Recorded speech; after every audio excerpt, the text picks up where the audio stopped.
কোরআন হাদিস যেখানে শিক্ষা দেওয়া হয়, কোরআন হাদিসের নূর যেখান থেকে ছাত্ররা শিক্ষা পায়, শিখে, ওস্তাদরা দিন রাত পরিশ্রম করে ছাত্রদেরকে শিক্ষা দেয়, এই দিনই শিক্ষা প্রতিষ্ঠানকে তোমরা কি হিসেবে দেখেছিলে?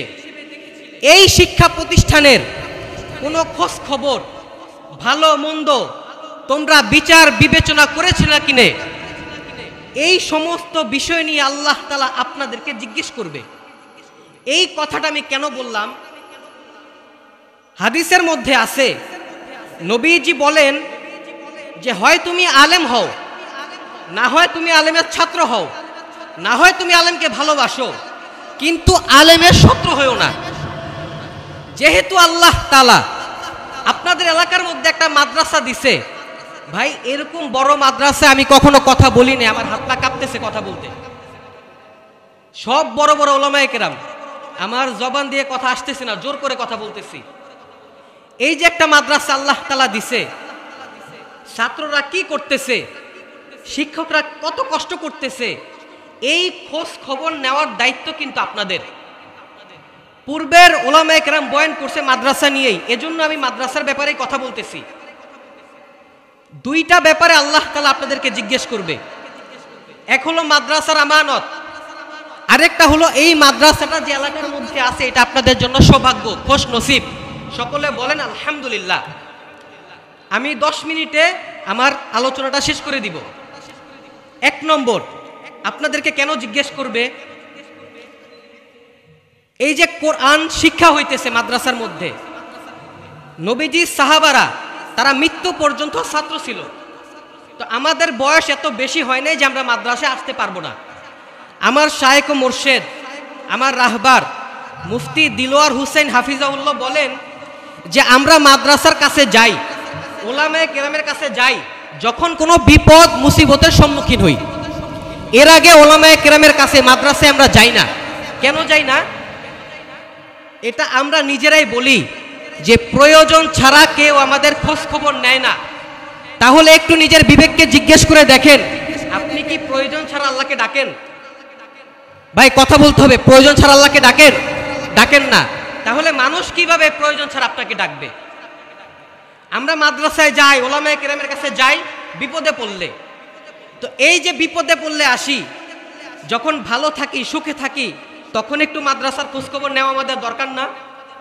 যে এরা তো আমাদেরই সন্তান, আমাদেরই ভাই, আমাদেরই ছেলে, আমাদেরই নাতি, এদের একটু খোঁজখবর নিয়ে দেখি যে এরা কি অবস্থায় আছে।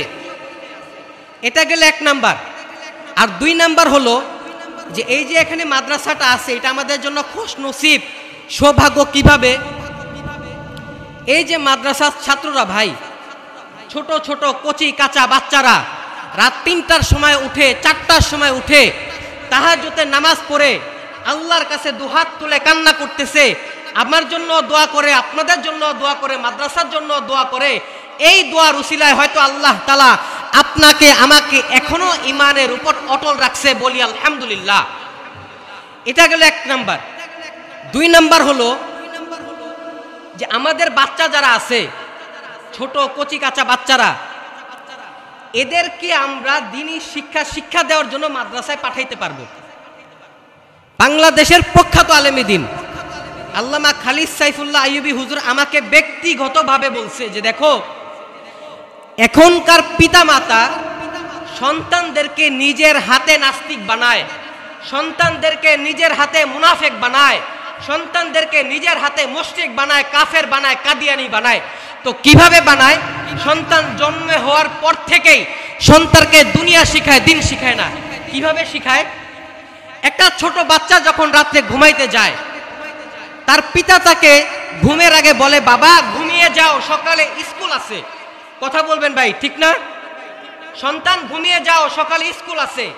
তো এই যে দুনিয়ার চিন্তাটা তার মাথায় ঢুকছে, সে কিভাবে দিন শিখবে?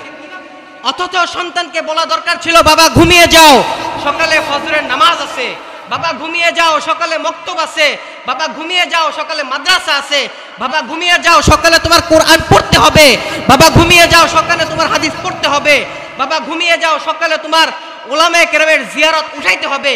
এই কথা শিক্ষা না দিয়ে আমরা সন্তানদেরকে দুনিয়া শিখাইতেছি, পরবর্তীতে দেখা যায় সন্তান তো দিন শিখেই না, কোরআন পড়তে পারে না, হাদিস পড়তে পারে না, পরবর্তীতে এই সন্তানটাই পিতামাতাকে বৃদ্ধাশ্রমে দিয়ে আসে। কথা বলেন ঠিক কিনা ভাই?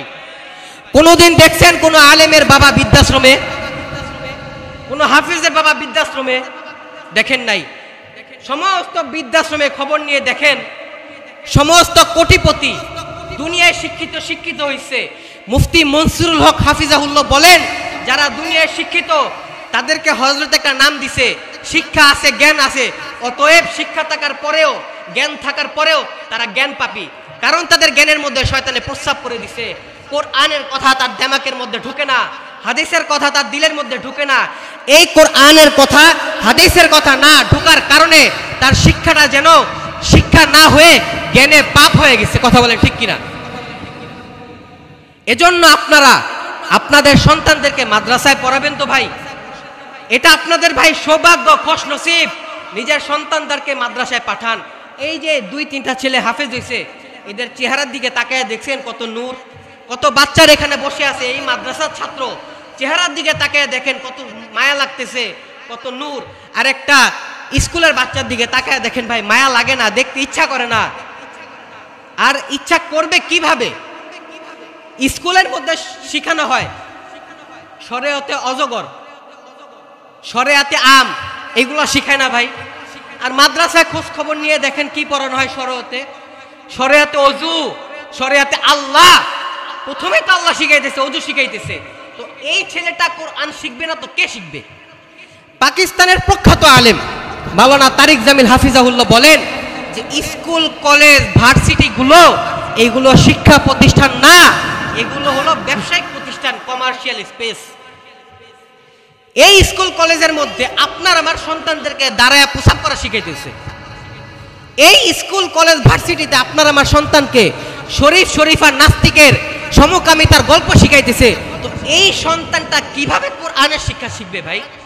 আর মাদ্রাসায় একটা ছাত্রের দিকে তাকায় দেখেন, একটা মাদ্রাসার ছাত্রকে যখন আপনি ডাক দিবেন, সে এসে আপনাকে সালাম দিবে, একটা মুস্কি হাসি দিবে, দেখলে তো মায়া লাগে। তো আজ থেকে আপনারা ওয়াদা করেন যে আপনাদের ছোট বাচ্চাদেরকে, কচি কাঁচা নাবালেক শিশুদেরকে আপনারা মাদ্রাসায় পড়াবেন তো ইনশাআল্লাহ। 2 হাত উঠে আল্লাহকে দেখা দেন, পড়াবেন তো ইনশাআল্লাহ, পড়াবেন তো ইনশাআল্লাহ। বলেন ইনশাআল্লাহ, বলেন ইনশাআল্লাহ, ইনশাআল্লাহ।